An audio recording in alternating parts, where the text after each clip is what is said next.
All right, so I want you to take a look at the video I'll be playing right now, and I want you to listen with, every form of focus, every form of concentration. Devoid yourself of distraction. Just watch this video I'm about to play to you. 30 seconds. I just want to remind Mr. President that what is happening in the Sahel is only the consequence of what was done in Libya. That intervention in Libya where you forgot. When I speak of you, I am not talking about you personally, I am talking about your position. You forgot about the existence of the African Union. Mr. President, as you like to say, we are in Mali to help Mali. If we hadn't come to the Sahel, there wouldn't be a government in Mali right now. I want to tell you that if it weren't for Africans, there wouldn't be a France today. We are connected. We are connected. We are connected. Stop saying that you came to help us. No, because terrorism doesn't only threaten Mali. You are threatened as well. Stop making us feel guilty by putting us in the position of victims. But Mom, I'm not making you feel guilty. Mr. President, I haven't finished. I'm not making you feel guilty. I'm trying to actually restore a reciprocal and respectful dialogue. Yes. We weren't there just for our own interests when we arrived in Mali in 2013, that's a fact. However, what you said about Libya, I've said it several times as President, I agree with what you said. In Libya, we did not respect the sovereignty of a people, and that was a mistake. All right, thank you for acknowledging that. And if you recognize that, you'll see that what is happening in the Sahel is only the consequence of that intervention. So you are in the Sahel to correct the mistake you made in Libya. And in trying to correct those mistakes, you are making other mistakes. Mr. President, I remind you that foreign military intervention has never solved a problem. What is Libya like today? What is Afghanistan like today? So military intervention is not going to fix things. I don't want my country to end up like Libya. Take responsibility, and above all, stop saying that you are here to help us. No, you are not here to help us. We are in this together. We have a common enemy and we are fighting it together. And finally, these recent exchanges, these last few days between you and the Malian authorities, it's just a disgrace. My name is Raimwende El Dakwama. I am proud to be African. I am Burkinabe, and I am truly a person of great integrity.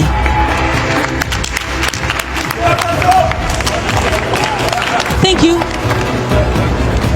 So, there is absolutely no need for me to specify that all of my remarks today will be guided by truth, by sincerity, and by complete frankness. Without any filter, Mr. President. My point will revolve around all these perceptions. And if we are to talk about perceptions and these false concepts that are incompatible with the reality of our people, we must especially address the outdated, unsuitable, and demeaning vocabulary that still appears in your speeches and in those of your institutions when you speak to Africa or when you raise funds to help Africa. Among these expressions, there is one that always catches my attention and in the end bothers me. Development aid. Mr. President, aid, as long as it does not help, as long as it does not lead to freeing oneself from aid, as Thomas Sankara said, must be done away with. Because aid, that kind of aid, makes one a slave. This kind of aid prevents people, populations from making it on their own, through their own abilities, because they are capable of it, Mr. President, and you should know that. The best is within each of us, no matter our origin. So I will continue by quoting here the late Joseph Kizervo, an African intellectual. Surely you know him, you read a lot. Isn't that right, Mr. President? He said, and I quote, "You don't develop people, people develop themselves." End of quote. So if you can't develop people, you also can't help them develop. Development aid has been circulating in Africa for nearly a century. It doesn't work.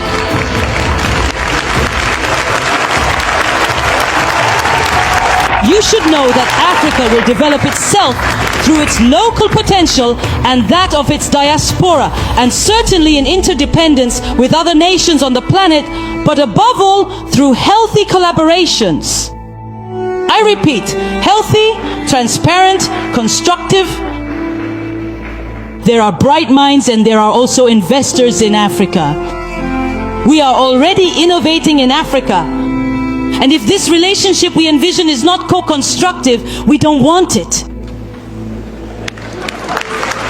So is it over? So it's over with expressions like Save Africa. Let's help develop Africa. There are so many miserable people over there. It's over, Mr. President.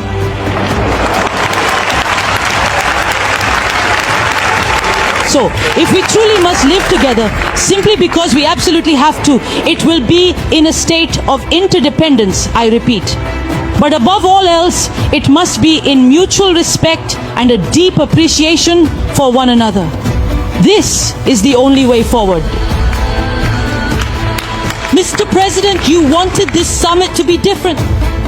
You called on us, civil society, fully aware that all we can do is say what we think. You are a president, you can make decisions, so let everyone take responsibility at this summit. Mr. President, I'm going to propose some concrete actions to you. Do you know? I think you do. The AFD, the French Development Agency, will soon turn 80 years old. This is an opportunity to do things differently. Start by changing the name and change the substance as well. As has been said so well, we want partnerships that are clear, that are transparent, where we too can speak, where we have a say, where we can also take action and bring both intellect and financial resources to the discussion table. I will finish. I will finish because I really enjoy exchanging with Mr. President. But I will finish. And I invite you to visualize this with me. If the relationship between African countries and France were a cooking pot, know that this pot is very dirty. It is stained by only a superficial acknowledgement of the abuses committed. It is stained by corruption. It is stained by a lack of transparency. It is stained by demeaning language. It is dirty, Mr. President. I invite you to scrub it clean. Through concrete actions. I have already proposed actions, now you begin. My friends will do it too. If you absolutely refuse to wash this dirty pot, and if you still insist that you want to cook our dinner in it anyway, then I am telling you right now that I simply won't eat a single bite of that food. We will no longer be able to eat, and the continent of Africa will no longer be able to eat. The meal. Just listen to this. The meal. The meal. The delicious meal will soon be ready, but you will be the only one sitting at the table with such a difficult appetite. A word to the wise.